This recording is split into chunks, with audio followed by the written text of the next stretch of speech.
Marko bice 16 sura 16 ahereye kuwa 15 n'uwa 16. Undi araherukira mu gitabo cya Yohana ubutumwa bwiza katika cha Yohana igice cya 6 sura 6 umurongo wa 47. 47. Bene data barasoma, ndugu watasoma. Wizera akabatizwa azakizwa, ariko utizera azacirwa iteka. Ibimenyetso bizakomana n'abizera ngibi: bazirukana abadayimoni mu izina ryanjye, bazavuga imigisha, bazafata inzoka, kandi banywa ikintu cyica ntabwo kizabatwara hato, bazandika indangamuntu barwayi bakire. Amen. Yakobo n'intumwa 2:37.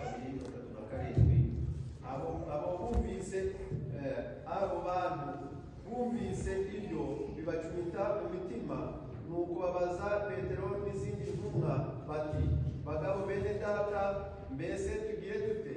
Petero arabasubiza ati, nimwihane, umuntu wese muri mwe abatizwe mu izina rya Yesu Kristo, ngo mubone kubabarirwa ibyaha byanyu, kandi namwe muzahabwe iyi mbaraga y'umwuka wera, kuko isezerano ari iryanyu n'abana banyu n'abari kure bose, abazahamagarwa n'Umwami Imana yacu.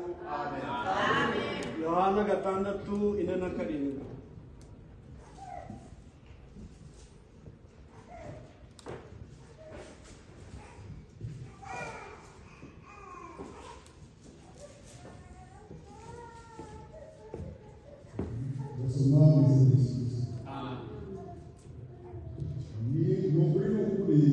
ndababwira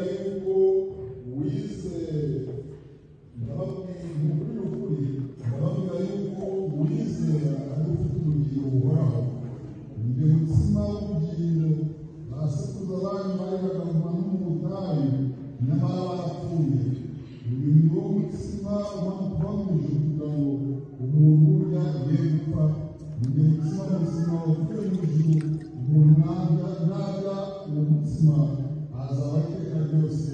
Amen.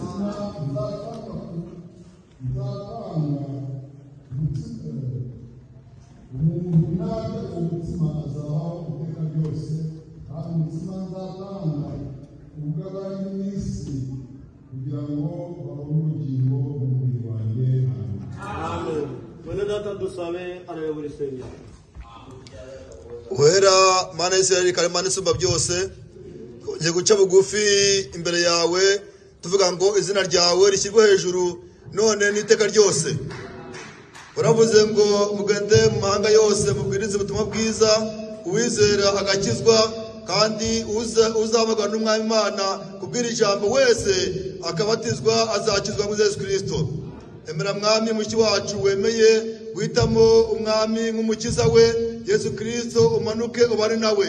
Tugiye gukora igikorwa cyo kumubatiza mu mazi menshi, tubatirisha amazi n'amanuka umubatirishe umwuka n'umuriro.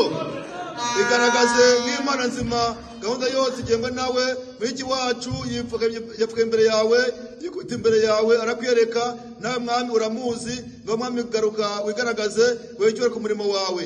Ari mwene data yo kumubatiza, muheze umugisha n'imbaraga n'amavuta menshi. Mushiki wacu yo kubatizwa umumugisha, kino gikorwa gikorwe mu izina rya Yesu Kristo. Mu izina rya Yesu Kristo tubisabyemo. Amen.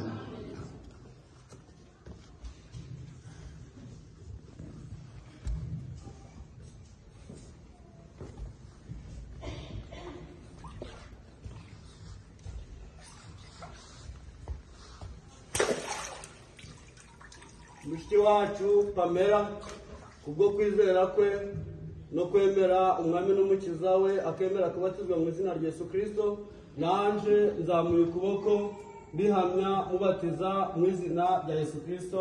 Amen.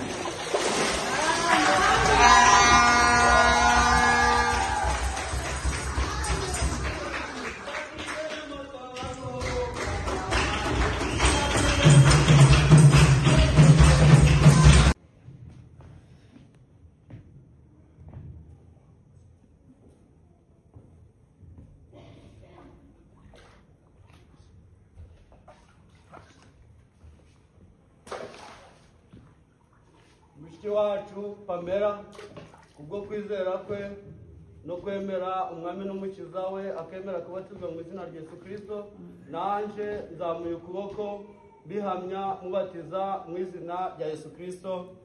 Amen. Amen. Amen.